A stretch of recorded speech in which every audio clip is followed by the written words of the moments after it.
So here it is, the list of the 12 bad foods that I don't want anyone to look at, let alone eat.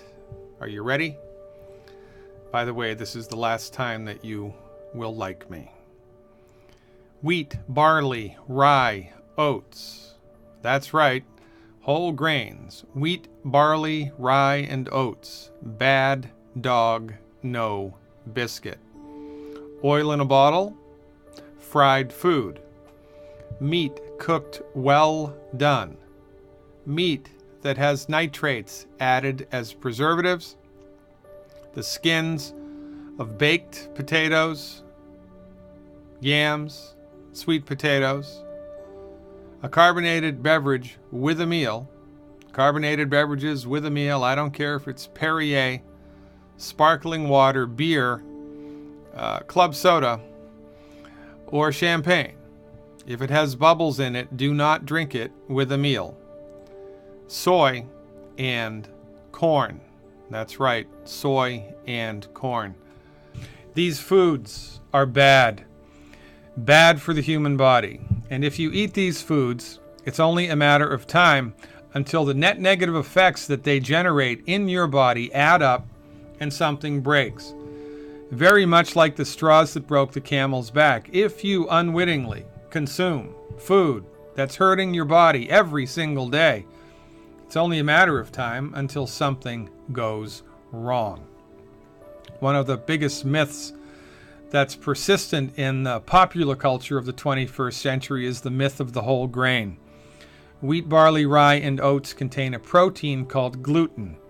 And gluten is bad for most human beings. Why? Because the gluten molecule is a protein made of amino acids which are daisy-chained together. And amino acids are essential nutrients. The body needs them, can't make them. Amino acids are essential for health. It's the job of your stomach to break apart the amino acids inside the gluten protein, liberating the amino acids, giving your body access to the amino acids that make up gluten. But the chemical bonds that hold the amino acids together inside of the gluten protein are very difficult, if not impossible, for your stomach acid to digest. Now, most people have weak stomach acid anyway, and this just compounds, exaggerates the factor. So most people, when they swallow wheat, barley, rye, or oats, the gluten protein becomes undigested. And instead of individual amino acids entering into the small intestine to be absorbed into the bloodstream, you get long chains of intact, connected amino acids. And when your small intestine attempts to absorb the undigested long chains of amino acids, that causes a lot of problems. The tissue in the intestinal tract, which is responsible for absorbing nutrients, becomes damaged. It's kind of like if a vacuum cleaner with a bristle brush is trying to vacuum up a string of pearls. The string of pearls is going to jam up the gears. But if the bristle vacuum attempts to suck up individual pearls on the carpet, it can do that no problem. Similar circumstance here in the small intestine, which leads to one of life's greatest ironies. Consistent consumption of whole grains will hurt you.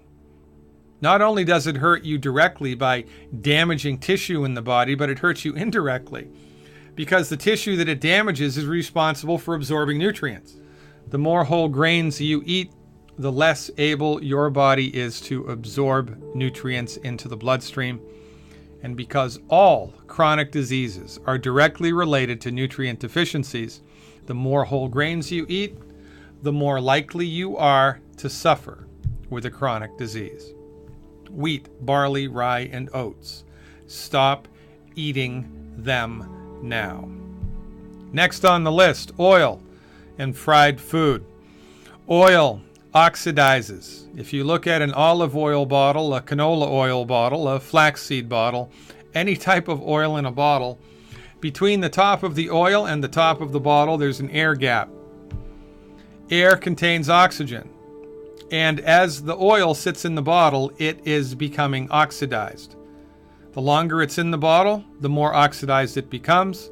And when you pour that oil onto a cooking surface, a fry pan or a wok, for instance, you heat the oil, it oxidizes within minutes. When you introduce an oxidized substance into the human body, you create inflammation. Inflammation, low levels of low-grade, constant inflammation, which, again, like the straws that broke the camel's back, add insult to injury. And it's only a matter of time until your system can't handle that anymore and something breaks. When you fry food, this process becomes accelerated remarkably. Oil heated in a fryolator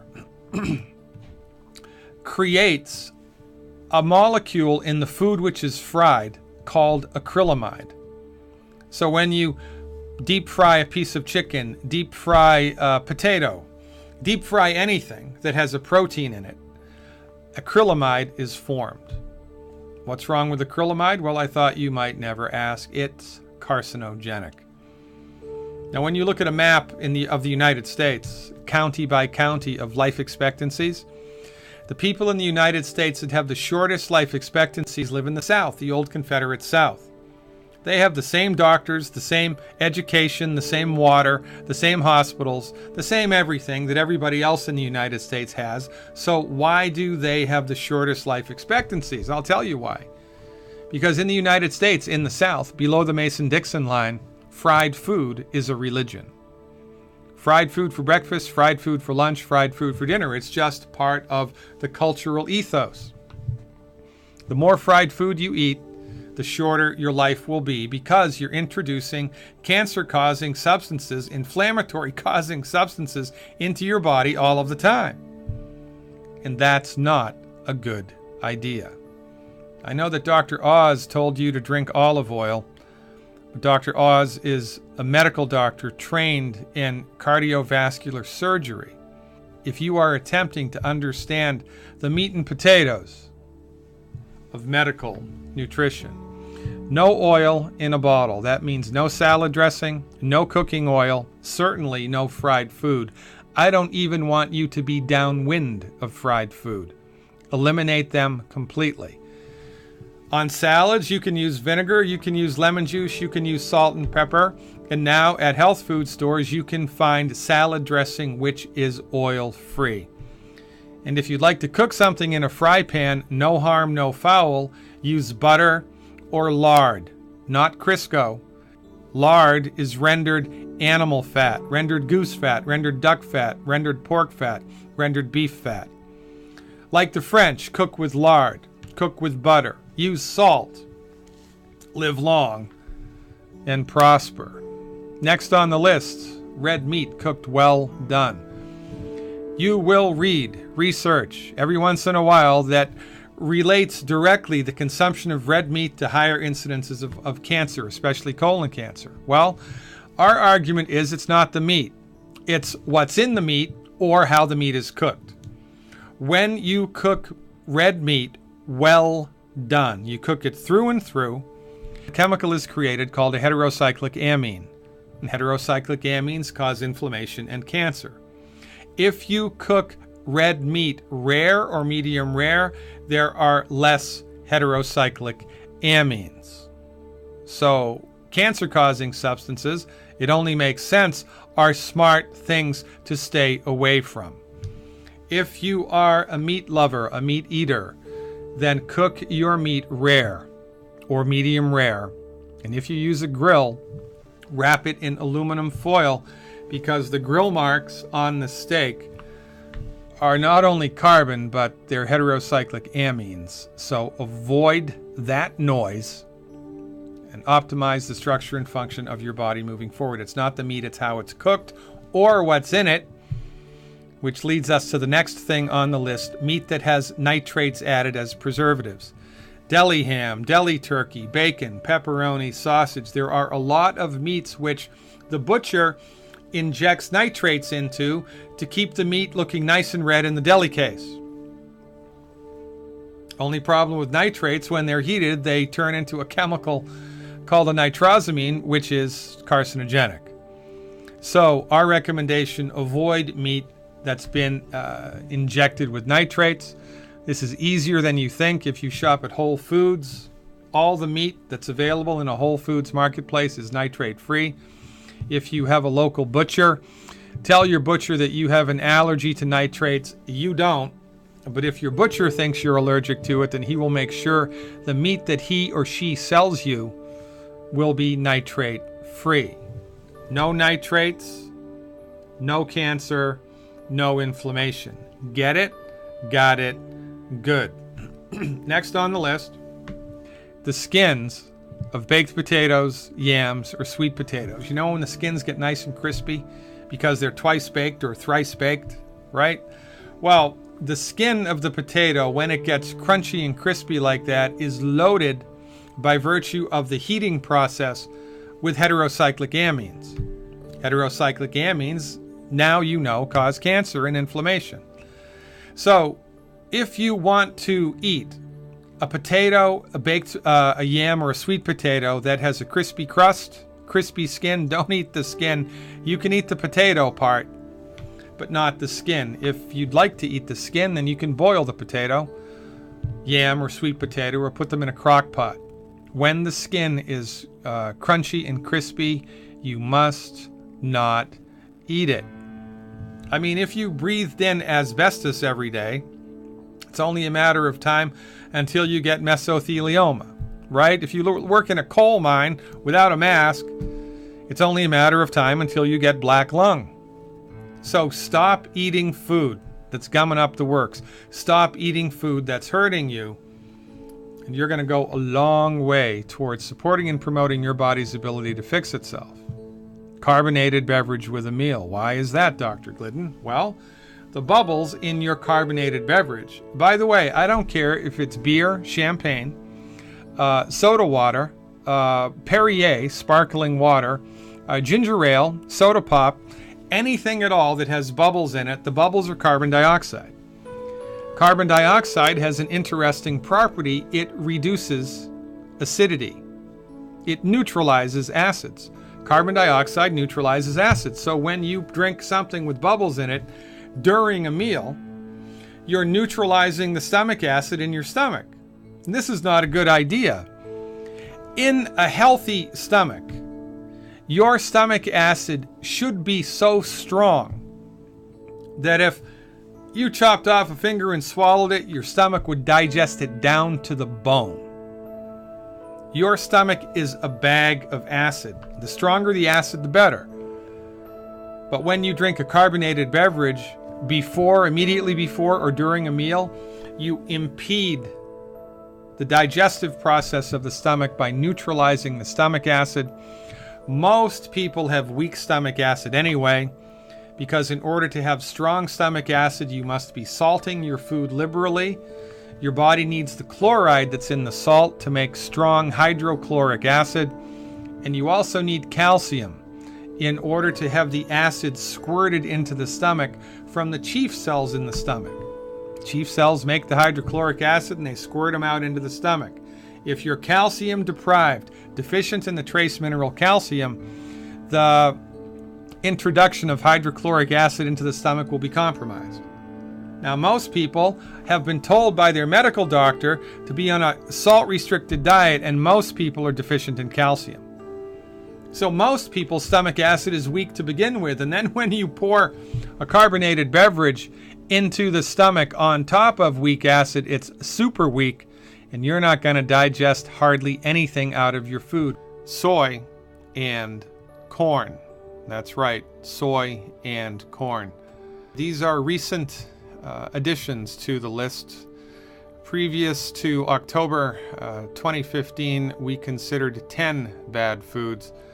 We have recently added corn and soy to the list, and here is why. Corn and soy are amongst the most genetically modified, genetically engineered foods available on planet Earth, and they are abundantly, copiously, profusely sprayed with an herbicide called Roundup the scientific name for which is glyphosate. Recent data released by the World Health Organization, of all places, the World Health Organization, classifies Roundup as a carcinogen, a cancer-causing agent, and research also links directly the use of genetically engineered food, the consumption of genetically engineered corn and genetically engineered soy with 4 different types of cancer and deaths from high blood pressure, deaths from stroke. Let's look at the numbers. This first chart here shows the incidence of liver and bile duct cancer,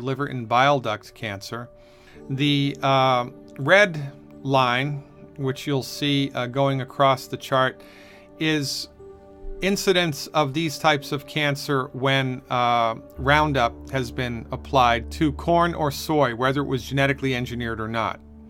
The blue line shows rates of cancer when people have consumed genetically engineered corn and soy. So you can have naturally occurring corn and soy that's had Roundup sprayed on it, and or you can have genetically engineered corn and soy that has or has not had Roundup applied to it. That's what the red and the blue lines signify. The yellow bars, the vertical bars on this chart, are the incidence of the different types of cancer. Now, interestingly, on this chart, you'll see a green bar going across at about a 35-degree angle. That green bar represents the incidence of, in this case, liver and bile duct cancer that we would expect to be happening from historical trends. What we would expect to see happening from historical trends. And this, of course, is juxtaposed to the increased incidence of these types of cancer when people are eating genetically modified corn and soy and or corn and soy that have been sprayed with the herbicide Roundup. You can see in this case, liver and bile duct cancer, a remarkable correlation between the two. Next on the list, kidney cancer. It's a similar list. It's harder to see the trend here, but the trend exists. The incidence of kidney cancer has increased since the introduction here of genetically engineered corn and soy, and or the consumption of corn and soy that has been applied, sprayed with Roundup. Bladder cancer. This is an easier trend to see. Bladder cancer here skyrocketing. Bladder cancer, that's not good. So far we have liver cancer, kidney cancer, bladder cancer. That can't be good. Thyroid cancer as well. Now this is interesting because you see the green bar here is the trend. The trend, it's a vertical trend. There wasn't really any increase in the incidence of thyroid cancer. But then we start eating genetically modified corn and soy, and or corn and soy that has Roundup sprayed on it. Boom. Dramatic rise in thyroid cancer. Deaths from high blood pressure. Another dramatic correlation here. You can see the green bar going across, which is what we would expect from past historical trends. Since genetically engineered corn and soy and Roundup have been applied to these products, a startling increase. And last but not least,